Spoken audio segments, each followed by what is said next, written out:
Welcome, everybody, to another episode of Either End of the Table. I'm Jonathan, and down yonder's Alex. We're going to take today's episode and try to deal with a question I think that we probably get asked almost more than any other question. Yeah, gotta be. Right? I mean, I remember it not just from CE classes, but teaching at the entry level as well, is a lot of people ask, where do I start a session? And I just think that there's more in that question than just where to start a session. I realize that what I think most of you are really asking is this idea flushes into, I want to have the most impact. I want to make the most change I possibly can in this session. So where does that process do the best I can start to help this person as much as I can? And yeah. I mean, that's your motivation, and maybe also underlying it is some pressure. And we've heard this before, because people are paying me to fix this. I got to know where to fix it. So, we're going to back and forth it here a little bit. I just want to put out this initial idea, though, of our job is to listen, obviously, to what our client needs, what they've come in for, what their main issue is, to do some assessment so that we can figure out the details of why they're dealing with what they're dealing with. And then it's our job to sort it out. So from there, I think I'm going to turn it over here for a minute, because we're just going to exchange some ideas here. Yeah, I think this is definitely an issue that I can relate to, because being a perfectionist, being somebody who wants to make everything just right, learning over the years when I can apply perfectionism and when I shouldn't apply perfectionism. And this is one of those instances when applying perfectionism, it's great to have that as a goal, but it's just not realistic to expect that every single thing, every single move you're going to do is going to be the right one for that perfect moment, because really the right move in the perfect moment, the perfect order, it does not exist. Yeah, there you go. I started bodywork with this idea, I call it the one ring theory, that there is one ring. Right. There's like one issue, there's one ring that rules them all. There's one issue. Is it the left iliacus? Is it a psoas thing? Is it the adductors? Is it the foot?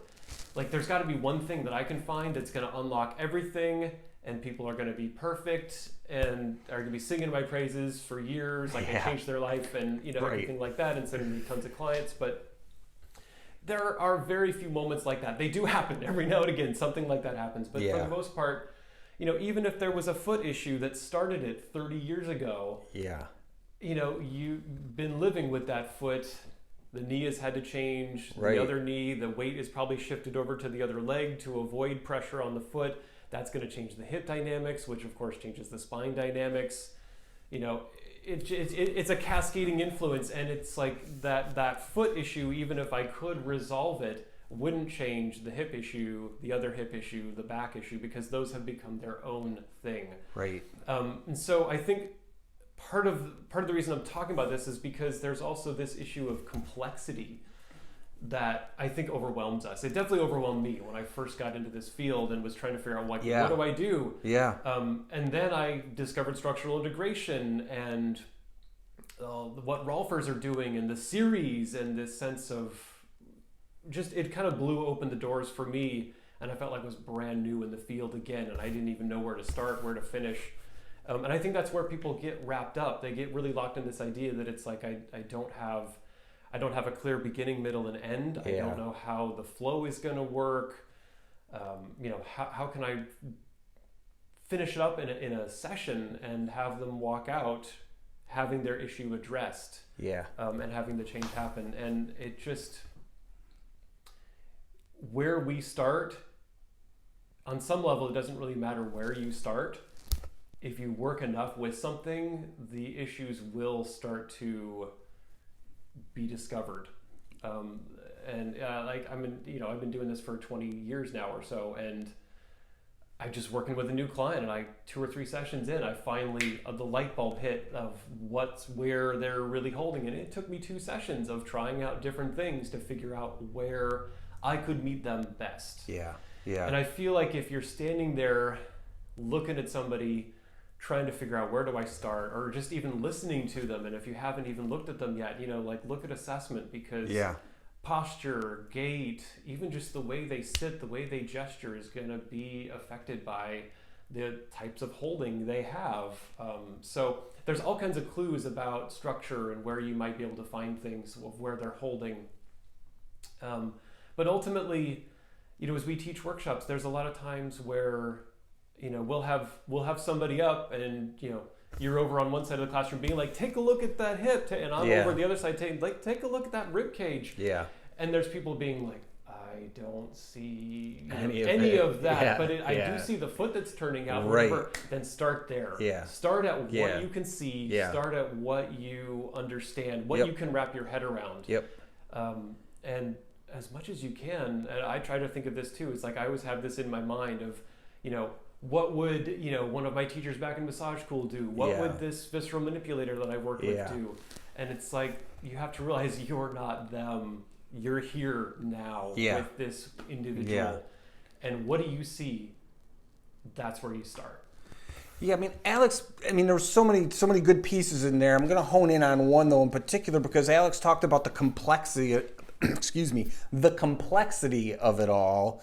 And I think we sort of get into this idea that it's the complexity of the human body, but really it's the complexity of the life this person's been living in this body.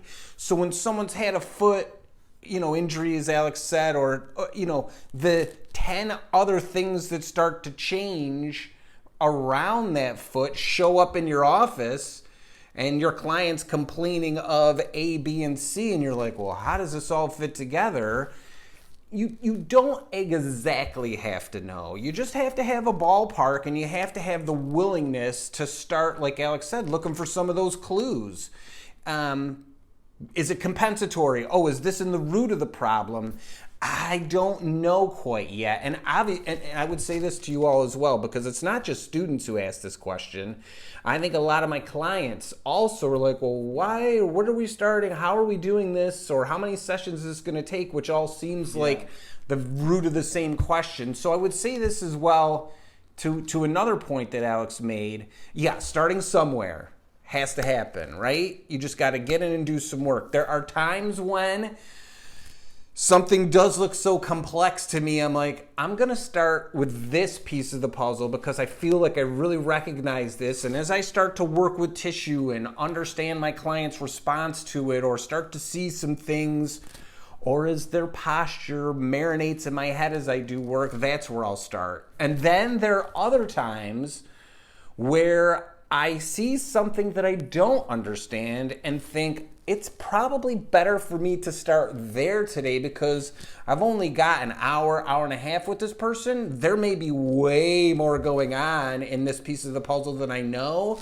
And I'd really like that information so that as we go to the next session, or as we move through this session, I have a better understanding of what that piece was. So column A, column B, can't tell you which is right. All I can do is go back and reiterate again for what Alex said.